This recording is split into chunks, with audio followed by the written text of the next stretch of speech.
Now at 1:30, Americans are hitting the polls on this election day, with 7 key battleground states expected to be pivotal in deciding the next president of the United States. As for the candidates themselves, both have voted after making their last-minute pitches in high-stakes states. KTLA 5's Lauren Lister live here in the studio with an update on the presidential race. Lauren? Glenn and Lou, new at this hour, Vice President Kamala Harris showing up at DNC headquarters at a phone bank in our nation's capital, thanking her supporters who are working to turn out the vote. And former President Donald Trump voting in person today in his home state of Florida, also speaking to his supporters at his campaign headquarters. Voters seen getting to polling places early to cast their ballots in battleground states from Pennsylvania to North Carolina as Americans choose a new president. Just one more day in the most consequential election of our lifetime. With your vote, we are going to fire Kamala, and we're going to save America. Election day begins following packed campaign schedules for the candidates Monday, both ending with late-night rallies. Today, Democratic nominee and Vice President Kamala Harris showing up at her party's headquarters in Washington, D.C., working the phones. Have you voted already? Give me a second. You did? Thank you. Earlier, Republican nominee and former President Donald Trump appearing before reporters after casting his ballot with wife and former First Lady Melania in Palm Beach, Florida. I would like to tell all of the people that are online to stay online. We have tremendous Republican lines. I'd like the Republicans to stay online. Democrats, if they'd like, they can leave. And then Trump speaking at his campaign headquarters in West Palm Beach. I hope they come up with a result tonight. They say areas that were winning big, they might not be able to come up with it for 2 days. It's just a crazy thing. Harris also doing radio interviews this election day in battleground states on an Atlanta morning show, trying to show a contrast with her opponent. He would go into the Oval Office with his enemies list. I will go into the office with my to-do list, working on behalf of the American people.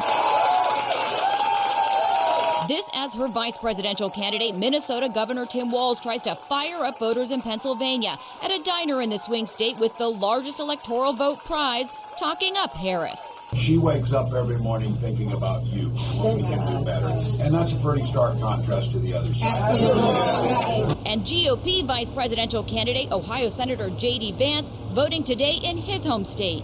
I certainly hope you vote for Donald J. Trump today. I think that his policies are going to promote peace and prosperity for our citizens. Heading into the election, polls show Harris and Trump neck and neck nationwide and in swing states. Stark differences on display outside of polling places. I voted for Kamala Harris because she's honest, because Trump is a crook. I'm voting for America, and the only one who's putting America first is Donald Trump. Fences installed in Washington, D.C. Businesses in some places also seen boarded up. Some preparing for the worst as people hope for the best. Now, Harris and Trump both have watch parties tonight in Washington, D.C. and Florida, respectively, but election officials are warning the public to be patient, that we may not have final election results for days. That's the latest. Lou, I'll send it back to you. Lauren, thank you. And our team coverage continues with a look at some of our top local races. KTLA 5's Corrine Winter is live in our news center with the latest on the hotly contested race for LA County DA. And Lou, we've been hearing from voters today. District Attorney George Gascon says that he has unfinished business. He's fighting for another term, but his challenger says that LA County needs a new leader that will be tougher on crime. It's Election Day. The race for LA County District Attorney now in the hands of voters. Some pushing for George Gascon's re-election. Others opting for a change in leadership. I hope that Gascon is not elected again. He's been, he's not a very good DA. Gascon's got to go. Why? I just don't like his policies. He's too light. He's too easy. Gascon's challenger, Nathan Hochman, voted early this morning, telling reporters he's feeling good about today's results and taking Los Angeles in a different direction with crime and safety. The energy out there is incredible. They are basically saying, look, safety matters. Enough is enough. with the lack of safety that they are feeling. The former federal prosecutor and former Republican who's running as an independent has a commanding lead, up about 30 points in this race. That's according to a new Los Angeles Times UC Berkeley poll. The margin of error, 3%. Both Gascon and Hochman have been pushing their messages out to the public since March, with Hochman attacking the DA on his policies as it relates to countywide crime. The campaign pointing to the success from fundraising efforts where they raised $2.5 million, the maximum allowed for the general election. More than 5,000 individuals donated. They said half of them Democrats, the other half Republicans, showing the bipartisan support. Gascon's campaign strategist confirmed the DA has already voted by mail and that they're working down to the wire to ensure every voter understands the stakes in this race. Gascon took office 4 years ago on promises to lower jail populations and scale back from long-standing, overly punitive law enforcement. He survived 2 recalls. He's made reform-minded policies central to his leadership, despite pushback from those within his own office. Gascon, with the backlash he's faced, did, however, roll back some of his most controversial policies, like criminal enhancements, saying his approach has evolved with his time in office. I pretty much prefer Gascon. He seems to have done pretty good things, and his name is well known compared to his opponent. The district attorney does have his supporters, those who are for rehabilitation over incarceration. But the growing crime stats in LA has hurt him. As of October 2023, violent crime in the city of LA has fallen nearly 7% since the previous year, according to LAPD data. Some progress there, but countywide, it's a different picture. According to data from the California Department of Justice, property crime and violent crime has increased from 2021 to 2023. It continues to rise each year. Again, that's countywide. Hochman argues that's because of Gascon's policies. Here's what the DA told us days before the election. I believe that when we win, and I believe that we will, it will give us an opportunity to really continue to enhance the safety of our community and do it in a way that is much more thoughtful. And Gascon's reps did decline an interview with KTLA today, but we'll catch up with the DA tonight when he attends a big event with the LA Democratic Party. Hochman will watch the returns at a campaign bash in Beverly Hills. Lou and Glenn. All right, Karine Winter, thank you.